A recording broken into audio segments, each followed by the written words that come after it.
On parle beaucoup dans l'actualité internationale du Qatar et de l'Arabie Saoudite, beaucoup moins des Émirats Arabes Unis. Emmanuel Macron a reçu aujourd'hui le prince héritier d'Abu Dhabi, ministre de la Défense émirati. Hasard du calendrier ou pas, voilà tout juste un an qu'ont été signés les accords d'Abraham entre les Émirats d'un côté et Israël de l'autre, les Émirats mais aussi Bahreïn. L'occasion de nous interroger sur les ambitions des Émirats Arabes Unis. Bonsoir Sébastien Boussois. Bonsoir à vous. Vous êtes chercheur associé à l'Université libre de Bruxelles et à l'UQAM aussi au Québec. Votre livre Émirats Arabes Unis à la conquête du monde sort aujourd'hui même, mercredi 15 septembre, aux éditions Max Milo, avec nous également notre éditorialiste Slimane Zeguidour. Bonsoir Slimane. Tiens, d'abord l'image, Emmanuel Macron qui reçoit à l'Élysée le prince héritier d'Abu Dhabi. On va la voir cette image. Ils ont pris ensuite la direction de Fontainebleau, Sébastien Boussois. Alors dites-nous pourquoi au juste. Il se trouve que parmi les grands talents des Émirats et de Mohamed Ben Zayed, il y a le soft power, il y a la diplomatie culturelle. Et en fait, les Émirats ont mis sur la table 10 à 12 millions d'euros pour financer la rénovation du théâtre impérial de Fontainebleau. 10 millions d'euros pour le théâtre. Voilà, et qui a pris le nom désormais de théâtre impérial Cheikh Khalifa Ben Zayed Al Nahyan, ce qui du coup, évidemment, est en grande pompe et inauguré par Mohamed Ben Zayed aujourd'hui. On imagine qu'il n'est pas venu que pour cette inauguration. Que vient-il chercher en France, ce prince héritier ? Alors c'est vrai que les Émirats sont attirés par les paillettes et le flonflon, mais je dirais qu'il y a quelque chose de beaucoup plus profond derrière. Il y a du hard power. La relation entre la France et les Émirats est ancienne, elle est profonde, elle est avant tout énergétique, elle est également militaire. Il y a des contrats en or qui sont passés entre les Émirats, Thales et Dassault depuis des années. Les Émirats sont parmi les premiers clients de l'industrie d'armement française. Et puis il y a aussi une base militaire à Abu Dhabi, en tout cas aux Émirats, qui était voulue par le président Sarkozy et qui a permis notamment le rapatriement d'un certain nombre de Français, mais également de collaborateurs afghans de la France au moment de la crise en Afghanistan. Donc il y a du hard power et puis il y a du soft power aussi. Et Fontainebleau, comme la Sorbonne ou le Louvre, sont des outils supplémentaires de la promotion de l'image des Émirats dans le monde. Et on va y revenir bien entendu sur ces deux versants que vous appelez vous aussi la lumière et l'ombre, si l'on peut dire dans votre livre. Slimane, que représente ce pays pour la France, ce pays du Golfe? C'est un pays stratégique?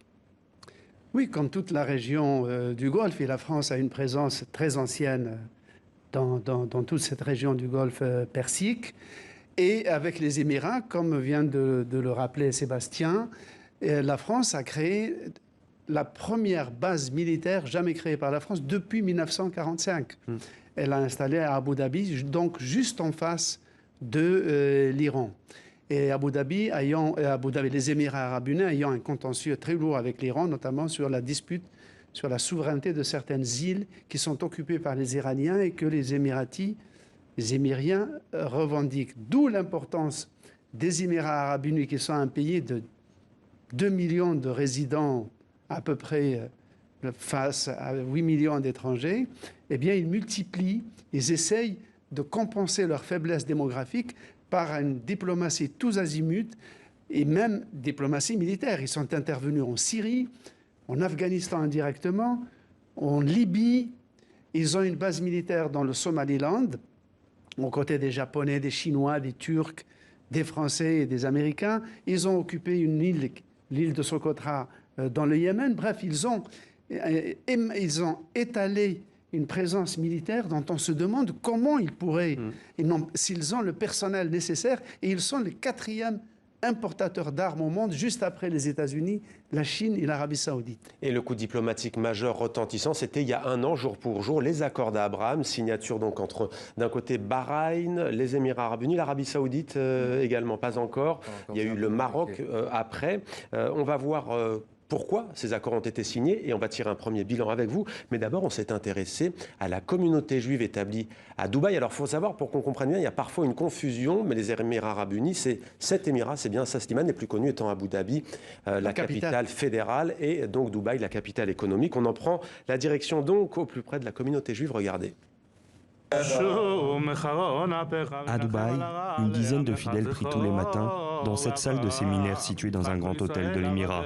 Ce juif orthodoxe américain dirige la prière du jour. Il est l'un des fondateurs de la communauté religieuse locale. Avant les accords d'Abraham, la communauté juive avait déjà l'essentiel. Nous étions acceptés, tolérés et organisés aux Émirats. La signature des accords d'Abraham a tout de même facilité le quotidien de la communauté juive des Émirats. Au pied de la plus haute tour du monde, un restaurant kasher a même ouvert ses portes. Dans ce quartier résidentiel de Dubaï, c'est une crèche juive qui vient d'être inaugurée. Ce vendredi matin, jour de Shabbat, une cinquantaine d'enfants sont réunis, notamment pour apprendre l'hébreu. Cette Française est la propriétaire des lieux. C'est un établissement unique puisqu'il est le seul. C'est historique de pouvoir inaugurer une crèche juive, laïque, mais juive quand même, ici aux Émirats Arabes Unis, à Dubaï. Dans le Golfe, ça n'existe pas, nous sommes les seuls. J'espère les premiers, j'espère que d'autres vont suivre. Donc nous sommes évidemment très fiers et très heureux de pouvoir célébrer ça aujourd'hui. Grâce au développement de la communauté, des centaines de familles juives se sont d'ailleurs installées aux Émirats. Ce Belge de confession juive vit quant à lui à Dubaï depuis bien plus longtemps. Avec la normalisation des relations entre les deux pays, ce diamantaire peut désormais commercer directement avec Tel Aviv, l'autre grande place du diamant au Moyen-Orient, mais pas seulement. Il a aussi créé une société de conseil destinée aux investisseurs israéliens peu familiers avec les codes de la région. Mon partenaire, c'est un partenaire émirien, donc il connaît bien la mentalité. Moi, je connais bien la mentalité israélienne, donc ça se complète un peu. Et c'est ça qui est important. Donc finalement, du consulting, le consulting que nous on donne n'est pas tellement dans un domaine spécifique, c'est plutôt dans le domaine humain. En un an, les échanges commerciaux entre l'État hébreu et la monarchie du Golfe s'élèvent à plus de 700 millions de dollars. Ils pourraient même dépasser la barre du milliard d'ici la fin de l'année. Sébastien Boussois, est-ce que la lune de miel continue, notamment économique? C'était là le nerf de la guerre. Et comment? Multiplié par 10 en un an. On était à 60, on est à 650 millions d'échanges entre les deux pays. C'est absolument phénoménal. Mais en réalité, je pense que derrière ça, il y a de la part de Mohamed Ben Zayed la réalisation d'un grand rêve. En réalité, Israël est un modèle pour un petit pays comme les Émirats.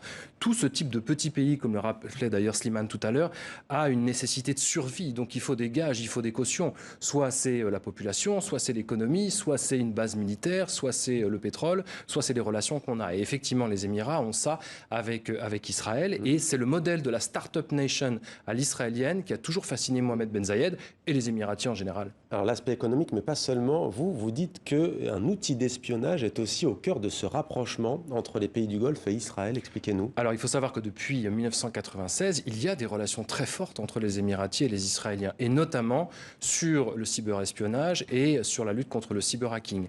Il faut savoir qu'aujourd'hui, les grandes puissances qui sont dans ce cyber-terrorisme, tel qu'on l'appelle aujourd'hui, c'est la Chine, c'est la Russie, et pour le Moyen-Orient, ce sont les Émiratis. Mais ça ne vient pas de nulle part. Ce sont des transferts de compétences qui existent déjà avec Israël depuis bien des années et qui permettent aujourd'hui aux Émiratis d'avoir une sorte d'espace supplémentaire de contrôle dans la région, comme les Israéliens l'ont. Et cette connexion cyber, elle est extrêmement forte. Et elle était aussi extrêmement importante pour Mohamed Ben Zayed, pas uniquement pour surveiller à l'intérieur, mais pour aussi jeter un œil sur tout ce qui se passe autour de chez lui et dans la région. Alors avant d'entendre Slimane sur la question palestinienne, parce qu'il y a un an, on avait beaucoup entendu dire que les Palestiniens étaient les grands perdants, on va voir ce qu'il en est.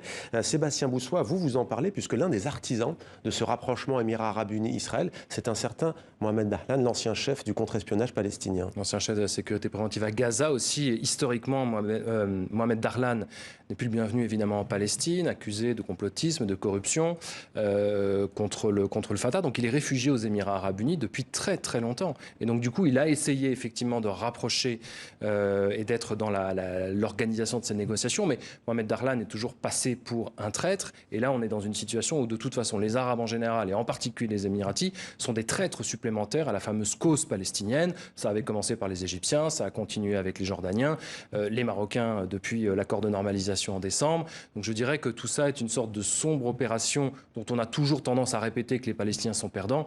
Je crois que les Palestiniens sont perdants depuis bien longtemps et qu'il n'y a pas eu à attendre les Émiratis pour voir qu'il n'y aura pas d'État palestinien, que la situation est bloquée et que les grands gagnants sont les Israéliens aujourd'hui. Et d'ailleurs, Slimane, sur cette question précise, vous nous le disiez avant-hier, Naftali Bennett, le Premier ministre israélien, est en Égypte. Donc en fait, la question n'a pas disparu des écrans radars avec ce rapprochement. Alors ce n'est pas un accord de paix, un accord de normalisation entre Israël et les pays du Golfe. Elle peut disparaître des agendas des gouvernements arabes, mais elle ne peut pas disparaître du tableau de bord de la société israélienne et de l'État israélien, parce que les Émirats et Israël, c'est plus de 1000 km de distance.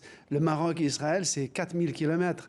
Mais les Palestiniens, les Israéliens, quand ils sortent le matin de chez eux, ils sont avec la cause avec le conflit palestinien, qui est le vrai conflit. Donc de ce côté-là, le conflit ne sortira pas de l'orbite des Israéliens. Maintenant, ces normalisations des capitales arabes ou de pays arabes comme le Maroc, les Émirats arabes unis, etc., peuvent avoir indirectement, ce n'était pas le but spécialement recherché dans ces accords, mais indirectement, ça ne peut pas ne pas avoir un impact sur le quotidien des Palestiniens. Je veux dire qu'un Israël qui a une ambassade à Rabat, qui a une ambassade à Abu Dhabi, une à Manama, une en Égypte, demain peut-être au Soudan, ne peut plus maintenir le même régime d'occupation vis-à-vis des Palestiniens sans prendre en compte la façon dont il pourrait mettre en porte-à-faux ces capitales qui ont fait un effort de normaliser avec lui par rapport à leurs propres opinions publiques qui, elles, restent extrêmement sensibles vis-à-vis de la condition d'occuper des Palestiniens. Alors la grande question, pourquoi les Émirats arabes unis partent-ils à la conquête du monde? Votre livre est passionnant, Sébastien Boussois. D'abord peut-être une question qui vient, pourquoi de nombreux jeunes occidentaux se ruent vers Dubaï? Pourquoi des stars de la télé-réalité, on pourrait citer Nabila, mais c'est l'une des nombreuses, on va dire, stars des réseaux sociaux qui s'y rendent. Pourquoi ça fascine? Je crois que les Émirats ont réussi à construire un contre-modèle à un monde arabe qui peut paraître sclérosé, synonyme de guerre, de violence, refusant ou rejetant les modes de vie occidentales. Et dans ce paradoxe-là, à la fois les Émirats, qui pratiquent un islam quand même rigoriste et relativement strict, ont développé une ville qui accumule absolument tous les records. Islam rigoriste, mais alors les records, plus grande boule de Noël, plus grande image de la cafetière humaine, c'est parfois loufoque, plus grand parasol de la planète. On connaît la tour, bien entendu, qu'on va sans doute voir à l'image. Oui, en même temps, c'est un pays qui a une austérité, mais en même temps un paradis fiscal qui sort et entre des listes européennes, une ville, un paradis touristique, mais en même temps aujourd'hui un véritable paradis, en tout cas un pays d'esclavagisme sexuel, parce qu'il faut quand même voir tous les documentaires qui sont sortis sur le tourisme de masse dans plein de pays, en Thaïlande, mais aujourd'hui à Dubaï, qui attire malheureusement les travailleuses et les travailleurs du sexe à Dubaï. Donc ça peut paraître à des années-lumière de ce qu'on connaît des pays du Golfe. Qui est vraiment vu au-dessus, ostensible. Et il y a question bien entendu des droits humains et notamment des travailleurs immigrés. Vous l'avez dit, 90% de la population est étrangère. Les Émirats arabes unis s'immiscent aussi beaucoup, vous le dites dans votre livre, notamment dans la politique des pays maghrébins. Les Émirats arabes unis étaient foudrage, par exemple, lorsqu'Ennahda a gagné en Tunisie. Pourquoi ce pays interfère en Algérie, en Tunisie notamment? Il faudrait 3 heures, mais je crois que c'est très particulier, c'est très propre à Mohamed Ben Zayed, qui est un militaire formé à Sandhurst en Grande-Bretagne et qui a cet état d'esprit-là de la stabilité autoritaire pour l'ensemble de la région. À partir du moment où les printemps arabes sont arrivés, il a commencé effectivement à paniquer.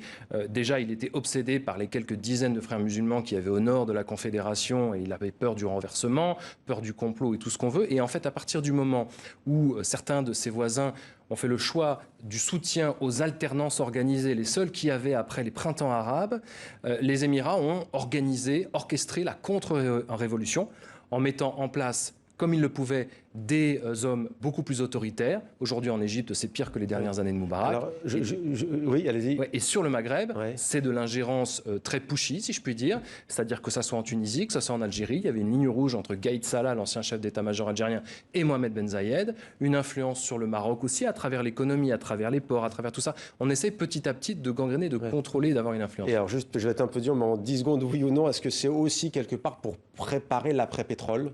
C'est totalement. Et ça, c'est la logique du Qatar et des Émirats et de tous ces micro-confettis géopolitiques. Ils savent très bien qu'à un moment, ça va s'arrêter. Donc, en fait, ces pays-là ont ce qu'on appelle sur place a vision, c'est-à-dire une vision stratégique de l'avenir. Il faut 2030. sortir de l'énergie fossile, 2030 et au-delà, et il faut construire un avenir qui passe par l'investissement, qui passe par la diversification de l'économie, par le développement durable. Et le nucléaire. Et le nucléaire, comme des pays. D'où l'importance des accords avec la France sur le nucléaire civil. Et il y aura bientôt le côté lumière, l'exposition universelle. Ce sera donc à Dubaï, capitale économique des Émirats arabes unis. Merci beaucoup Sébastien Boussois. Édition Max Milo en librairie aujourd'hui, Émirats arabes unis à la conquête du monde. Merci Slimane pour votre éclairage également.